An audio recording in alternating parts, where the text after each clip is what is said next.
Good morning everyone. आज हम discuss कर रहे हैं कि जो हम खाना ऑब्टेन करते हैं उसके अलग अलग क्या सोर्सेज हैं। जैसे कि हम नॉर्मली प्लांट सोर्स है हमारा, कि हमारा जो फूड है वो प्लांट से ऑब्टेन होता है। हम जितनी भी वेजिटेबल फ्रूट्स की कंजप्शन करते हैं वो सभी किससे होती है? प्लांट से होती है।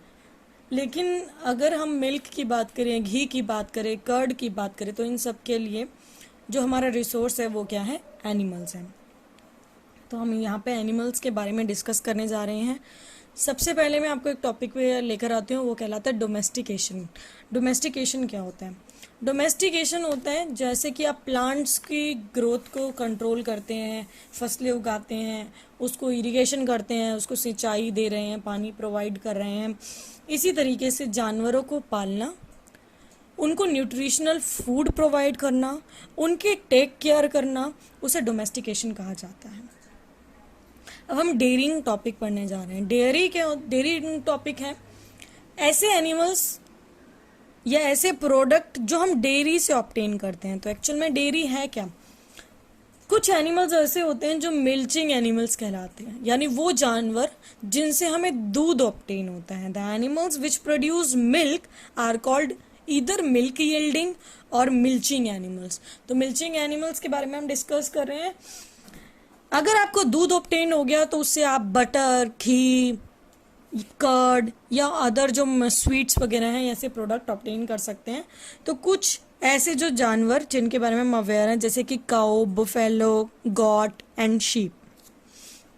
हालांकि हमारी कंट्री में buffaloes and cows are the major source, लेकिन बहुत से इलाके ऐसे भी हैं जहाँ पर गाय और भैंस की मात्रा कम है, जिनकी वजह से वहाँ पे बकरी का, शीप का और कैमल का दूध क्या है? रियर किया जाता है। तो रियरिंग कैटल यानी कि जानवरों को पालना, उनसे मिल्क ऑब्टेन करना लार्ज स्केल पर, ये क्या कहलाता है? डेयरिंग कहलाता है। डेयरिंग। और जितने भी प्रोडक्ट्स दूध से प्रोडक्ट ऑब्टेन होते हैं, जैसे कि खोया हो गया, दही हो गया, मक्खन हो गया, चीज़ हो गया, बटर, इन सबको हम डेयरी प्रोडक्ट्स के नाम से जानते हैं। अब मैं यहाँ पे आपको एक बताती हूँ कि लैक्टेशन क्या होता है। देखो, लैक्टेशन एक ऐसा पीरियड है जहाँ पे कोई भी एनिमल जो दूध ऑब्टेन करता है वो क्या दे रहा है? मिल्क ऑब्टेन कर रहा है after the birth of a young one. जब वो अपने किसी बच्चे को जन्म देता है तो उसके बाद जब तक नेक्स्ट प्रेगनेंसी नहीं आ जाती, उसके बीच में जो वो दूध ऑब्टेन करता है उसको लैक्टेशन पीरियड कहा जाता है, जब उसमें दूध की फॉर्मेशन हो रही है। सेकंड हमारा टॉपिक है पोल्ट्री। एक हम उनके बारे में पढ़ चुके हैं, ऐसे जानवर जो हमें क्या दे रहे हैं? दूध दे रहे हैं या दूध से बने हुए प्रोडक्ट्स दे रहे हैं। एक हम पढ़ने जा रहे हैं पोल्ट्री। पोल्ट्री क्या होता है? पोल्ट्री भी डोमेस्टिकेशन है, लेकिन यहाँ पे हम किसी एनिमल का नहीं बल्कि चिकन का, यानी चिकन बर्ड्स का। जैसे कि हैन है, chicken, hen, ducks, geese, turkey, commonly known as fowls. इनको हम फॉल्स बोलते हैं। इनसे हमें अंडे ऑब्टेन होते हैं या मीट भी ऑब्टेन होता है, चिकन भी ऑब्टेन होता है। तो इनसे ये इनके जितने भी अंडे हैं, एग्स हैं, मीट है, ये बहुत रिच होते हैं प्रोटीन में। प्रोटीन की मात्रा बहुत ज़्यादा होती है, इसलिए इनकी फार्मिंग बहुत ज़्यादा बड़े लेवल पे होती है, कमर्शियल स्केल पे होती है। तो रेयरिंग, पालना, breeding of poultry for eggs and meat, अंडे और मीट की आपूर्ति को पूर्ण करने के लिए, फुलफिल करने के लिए रिक्वायरमेंट को जो फार्मिंग की जाती है उसे पोल्ट्री फार्मिंग कहा जाता है। ये जहाँ पे की जाती है, जैसे मुर्गी का फार्म होता है उनको हम हैचरीज बोलते हैं, ठीक है। तो वहाँ पर क्या है? ये फाउल अपने अंडे देते हैं। जैसे हम यहाँ पे हैन के अंडे के बाद में बात करें तो फाउल अपने अंडे देने के बाद 21 दिन तक अपने अंडे के ऊपर बैठ के उसको सेता है, यानी उसको गर्मी प्रोवाइड करता है, और उस पीरियड को हम हैचिंग पीरियड के नाम से जानते हैं। 21 डेज तक वो उसको अपने अंडे को हैच करता है, उसके बाद अंडा टूट जाता है और उसमें से चिक ऑब्टेन होता है। इसको तो हम बोलते हैं नेचुरल हैचिंग। लेकिन जब हम बहुत बड़े लेवल पे बात कर रहे हैं कि कोई बड़ा पोल्ट्री फार्म है जहाँ पे बाहर भी एक्सपोर्ट होते हैं, तो वहाँ पर हैचिंग प्रोसेस नहीं हो सकती, पॉसिबल नहीं है, क्योंकि वो बहुत ज़्यादा टाइम कंज्यूमिंग है। तो उसके लिए इनक्यूबेटर्स का इस्तेमाल कर सकते हैं। जैसे आपने देखा होगा कि जब छोटे बच्चे होते हैं उनको सांस नहीं आती तो उनको कांच की मशीन में रखा जाता है, ग्लास में, तो वो इनक्यूबेटर होता है, वहाँ पे उनको आर्टिफिशियल गर्मी प्रोवाइड की जाती है। तो वैसे ही इनक्यूबेटर यहाँ पर इनको आर्टिफिशियल टेम्परेचर और मॉइस्चर प्रोवाइड किया जा रहा है ताकि आसानी से इसमें से चिक ऑब्टेन हो सके और कम समय में ऑब्टेन हो सके। Now poultry care. अब इनकी केयर कैसे की जाती है? देखो, जब इनकी ग्रोइंग पीरियड है, यानी जब ये बड़े हो रहे हैं, बर्थ होने से सेक्सुअल मैच्योरिटी, जब तक ये पूरे चिकन नहीं बन जाते, तब तक इनको बहुत इनफ स्पेस चाहिए कि इधर से उधर घूमे फिरें, ये रिस्ट्रिक्टेड एंड कैलकुलेटेड फीड। लेकिन इनका जो खाने की मात्रा है वो बड़ी रिस्ट्रिक्टेड होती है, ऐसा नहीं है कुछ भी खा लें, क्योंकि इनका ग्रोइंग एज है, तो इनकी हाइट या इनसे ज़्यादा अंडा ऑब्टेन होना, या इनकी जो चिकन है वो मोटे हो, ये ताज़े हों, तो ज़्यादा महंगे बिकेंगे जितना ज़्यादा इनका वेट होगा, तो इनके प्रोटीन के ऊपर ज़्यादा ध्यान दिया जाता है। लेइंग पीरियड, जब उनकी सेक्सुअल मैच्योरिटी होगी, अब वो अंडे देने वाले हो गए हैं, तब उनको स्पेस तो इनफ चाहिए, लेकिन प्रॉपर लाइट भी देखनी है, पानी की मात्रा प्रॉपर जा रही है नहीं, प्रोटीन उनको पूरा मिल रहा है या नहीं, फैट की मात्रा पूरी मिल रही है नहीं। स्पेशली इनको विटामिन ए और के से बनी चीज़ें दी जाती हैं, मक्की के दाने दिए जाते हैं, या बहुत सारे ऐसे अनाज है जो इनको दिए जाते हैं जिनमें विटामिन ए और के की मात्रा पाई जाती है। थर्ड जिससे हम खाना ऑब्टेन करते हैं वो है फिशरीज।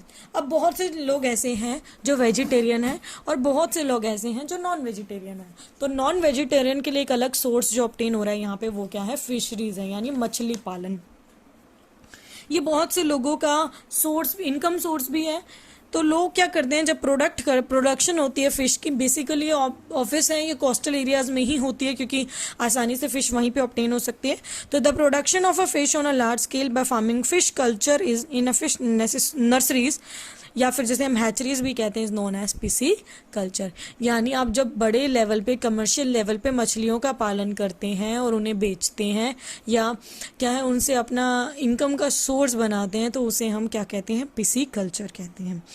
हालांकि ये बड़े लेवल पे वहाँ पे होते हैं जहाँ पे कोस्टल एरियाज हैं, लेकिन अगर आप इसे आर्टिफिशियली करना चाहते हो तो आप अपना आर्टिफिशियल पॉन्ड तैयार कर सकते हैं, यानी कुछ ऐसा एरिया डिग करके उसमें पानी भर दो और उसमें थोड़ी सी मछलियों की प्रोडक्शन कराओ, उनकी सेक्सुअल रिप्रोडक्शन कराओ, जिससे वहाँ पे ज़्यादा से ज़्यादा रिप्रोड्यूस होंगे फिशेस, और वहाँ पे सफिशेंट लाइट और ऑक्सीजन प्रोवाइड करके आप आर्टिफिशियल हैचरीज बना सकते हैं। इसके बाद देखिए, फिश की भी बहुत सारी टाइप हैं, जैसे कि मरीन फिश हैं या फ्रेश वाटर फिश हैं। तो जितनी भी आपको समुद्र के पानी से डायरेक्ट मिलेंगी, सी वाटर से मिलने वाली जितनी भी फिश होंगी, उनको हम मरीन फिश के नाम से जानते हैं। और बेसिकली आपको कहाँ मिलेंगी, जैसे महाराष्ट्र है आपका, केरला है, साउथ साइड जितनी भी है, वेस्ट बंगाल है, जहाँ भी आपको कोस्टल एरियाज देखने को मिलेंगे, वहाँ पे जितनी भी फिशेस पाई जाती हैं वो मरीन फिशेस होती हैं। लेकिन जितनी भी फिशेस पॉन्ड्स में, रिवर में, लेक्स में पाई जाती हैं, उन्हें हम फ्रेश वाटर फिशेस के नाम से जानते हैं। अब जो लास्ट टॉपिक हमारा डिस्कस करना है वो है एपीकल्चर। एपीकल्चर है रियरिंग ऑफ हनी बीज, मधुमक्खी पालन भी होता है। मधुमक्खियों को पैदा करना, यानी 1 से 2, 2 से 4, 4 से 10, और इनकी पूरी प्रोडक्शन इंक्रीज करना, एक फैमिली तैयार करना, ज़्यादा से ज़्यादा इनको नेक्टर प्रोवाइड करना, इनको ऐसी जगह पालना जहाँ पर ऐसे फूल लगे हुए हों जिनमें नेक्टर की मात्रा बहुत ज़्यादा हो, मीठे फूल हो, जिसमें हनी हो, बहुत ज़्यादा शुगर हो, मिनरल हो, एंजाइम हो, इस तरीके के फूलों के पास इनको रखना। इनके छत्ते पैदा होंगे और फिर उन छत्तों से क्या ऑब्टेन करना, शहद ऑब्टेन करना और उनको बेचना मार्केट में, इसे हम एपीकल्चर कहते हैं।